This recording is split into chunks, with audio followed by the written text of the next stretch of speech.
رفع الیدین کا سجدوں کے درمیان بھی ذکر ہے، لیکن آپ صرف رکوع سے پہلے اور رکوع کے بعد والا کرتے ہیں، سجدوں کے درمیان والے کا ذکر نہیں کرتے۔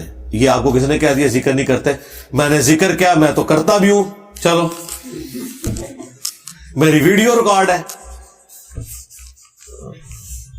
لوگوں سے باتیں سن کے تو نہ چڑھا کریں، یہ یعنی وہ دیوبندی بریلوی نہ پٹی بڑھا دیتے ہیں جی ان کو کہ سجدوں والا بھی کرو، او بھائی کرتے ہیں تو رو گے، کرو، نکلو باہر، بس بس نکل گئی وہاں، کرتے ہیں، کرو، اب شروع کرو، انبیو کرتے ہیں ہم، چلو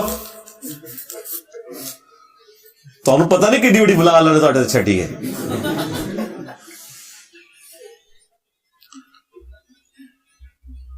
جب خالد بن ولید ایک قبیلے کچھ لوگوں کو غلط فہمی کی وجہ سے قتل کرایا تو ان پر کارروائی کیوں نہیں ہوئی؟ بس وہ طویل کی غلطی کی وجہ سے ان سے ہوا۔ نبی علیہ السلام نے بہرحال کہہ دیا تھا بخاری میں کہ میں خالد کے اس عمل سے بری ہوں اے اللہ، لیکن وہ جو لوگ قتل ہوئے تھے ان کا جو بلڈ منی تھا وہ نبی علیہ السلام نے خود دیا تھا۔ اگر زکوٰۃ نبی علیہ السلام کے زمانے میں رائج ہو چکی تھی تو پھر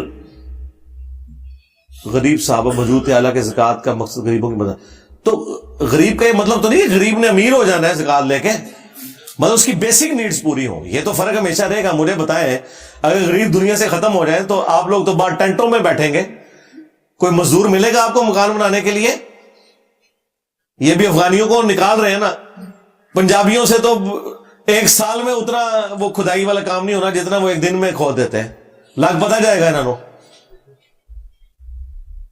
تو یہ دنیا میں یہ والا فرق تو ہمیشہ رہنا ہے، سارے غریبوں نے امیر نہیں ہو جانا، یہ ذہن میں رکھیے گا۔ ہاں بیسک نیڈ پوری ہوں گی کہ کوئی بھوکا مرے نا، اس کی بیسک نیڈ پوری ہو جائے، بس امیر اور غریب کا فرق تو ہمیشہ رہے گا۔ یا رسول اللہ کہنا ٹھیک ہے، یا رسول اللہ مطلب خالی یا رسول اللہ کیوں کہہ رہے ہیں؟ کوئی چیز ہوگی نا، جس طرح دروشی میں ہم پڑھتے ہیں السلام علیکہ یا رسول اللہ، بالکل درست ہے۔ یا رسول اللہ پہ عقیدہ، میری ویڈیو تفصیلی ریکارڈ ہے۔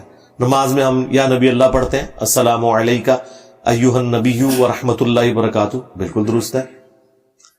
قبر رسول پر السلام علیکہ یا رسول اللہ پڑھتے ہیں، بالکل درست ہے۔ آپ علیہ السلام سے محبت کے اظہار کے لیے لبیک یا رسول اللہ کہنا بالکل جائز ہے۔ یا رسول اللہ مدد نہیں آپ نے کہنا، ہاں یہ ذہن میں رکھیے گا۔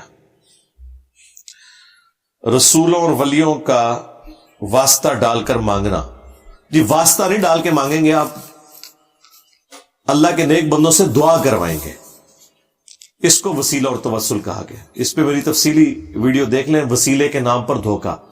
وسیلے کو ہم بھی مانتے ہیں، صحیح بخاری میں 1010 نمبر حدیث ہے، 1010 نمبر، کہ حضرت عمر فاروق رضی اللہ تعالیٰ عنہ کے دور میں جب قحط پڑتا تو وہ دعا کرتے اللہم انا کنا نتوسل الیک بنبینا، اے اللہ پہلے ہم تیرے نبی کے وسیلے سے تیری طرف متوجہ ہو کر دعا مانگتے تھے، اب ہم تیرے نبی کے چچا کو لے کر آئے ہیں ان کے وسیلے سے، یعنی وہ دعا کرواتے تھے۔ تو وسیلہ یہ ہے کہ کسی نیک بندے سے دعا کروانا جو آپ کے سامنے موجود ہے۔ باقی یہ کسی کی دھونس لگانا اللہ تعالیٰ کو، اس طرح کا کوئی وسیلہ نہیں ہے جی۔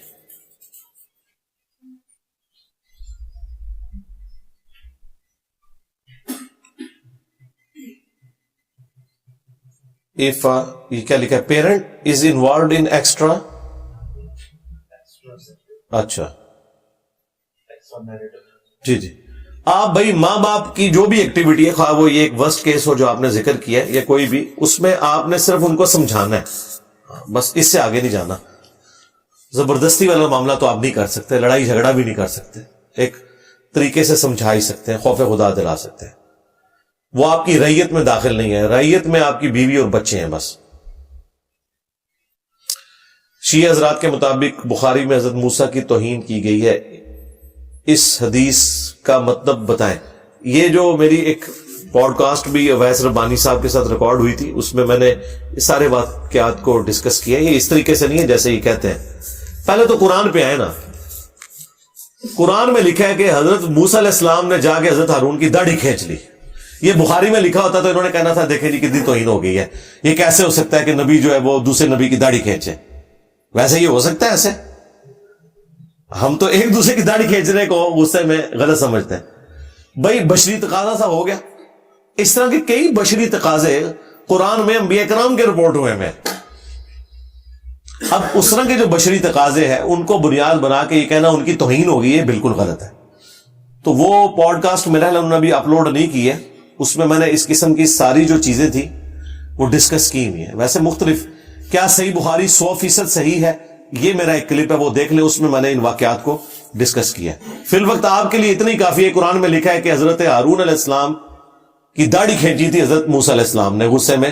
جب وہ کوہ طور سے واپس آئے تو بچڑے کو رب جو مانا ہوا تھا جن لوگوں نے، کیونکہ ان کو وہ نائب بنا کے گئے تھے، تو ذرا اس کا بتائیں اس کا کیا کرنا ہے. تو یہ دیکھیں آئے آئیں گی تو پھر وہی بات کریں گے جو ہم کرتے ہیں کہ انسان ہے، بشری تقاضے انسان ایسا ہو سکتا ہے. حضرت جبرائیل بشارت دے رہے ہیں حضرت مریم کو کہ آپ کو اور آپ کے بیٹے کو ہم جان والوں کے لیے نشانی بنانے والے ہیں. ابھی پریگنینسی ٹھہری نہیں ہے، اس وقت آگے بشارت دے رہا ہے.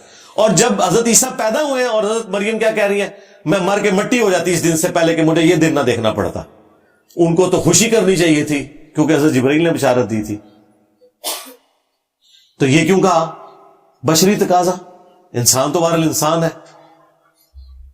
وہ حالات اور واقعات کے زیر اثر تو آتا ہے، تو ہو جاتا ہے ایسے انسان کے ساتھ. آج کے دور میں عام آدمی دین کیسے سیکھے جبکہ فرقوں میں بہت زیادہ اشکال ہے. کوئی نہیں ہے جی اشکال، قرآن پڑھیں انشاءاللہ تعالیٰ آپ کو پتہ چل جائے گا. بالکل قرآن اپنے عقائد و نظریات کے اندر کلیئر ہے، آپ کو فوراً پتہ چل جائے گا یہ سارا فراڈ کر رہے ہیں. ایک ہفتے کی گیم ہے، سارا فراڈ آپ کو سمجھ آ جائے گا. سب سے پہلے عقیدوں سے شروع کریں نا.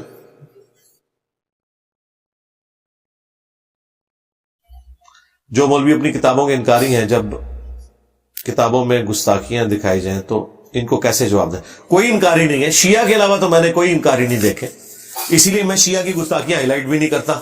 مجھے پتا ہے کہ ان کے پاس بھاگنے کا راستہ ہے. وہ کہتے ہیں ہماری کتابیں ہی نہیں، ہم نہیں مانتے ان کتابوں کو. وہ کہتے ہیں تو آپ لوگ مانتے ہو نا، ہم تو اصول الکافی کی روایتوں کو بھی جعلی سمجھتے ہیں بعض. تو مسئلہ آتا ہے اہل سنت کا، تو اہل سنت کوئی نہیں بھاگتے جی، بالکل نہیں بھاگتے کتابوں سے. ہم نے جو گستاخیاں ہائی لائٹ کی ہیں وہ مانتے ہیں، اس کا ثبوت ہے کہ انہوں نے مناظرے کیے ہوئے، بھاگ کیسے سکتے ہیں؟ ہاں کسی آپ کے گلی محلے کے کسی مولوی نے آپ سے جان چھڑانے کے لیے کہہ دیا میں نہیں مانتا، تو وہ اس نے جھوٹ بولا آپ کے ساتھ، وہ جھوٹ بولا اس نے. یہاں پہ کئی لوگ غصے میں آ کے کہتے ہیں جی اے بخاری مسلم کو ہم نہیں مانتے. اسی مولوی سے کہنا جمعے میں ذرا اناؤنسمنٹ کر رہا ہوں مجھے فتویٰ لکھ کے دے، فوراً بھاگ جائے گا. ویسے کر دے گا یہ بات کہ جی ہم نہیں مانتے بخاری کو. لیکن یہ وہ سٹیٹمنٹ ہے جس طرح پولیٹیکل لوگوں کی پبلک میں سٹیٹمنٹ اور ہوتی ہے، علیحدگی میں اور ہوتی ہے. تو یہ اس طرح کی دو نمبری کرتے ہیں وہ.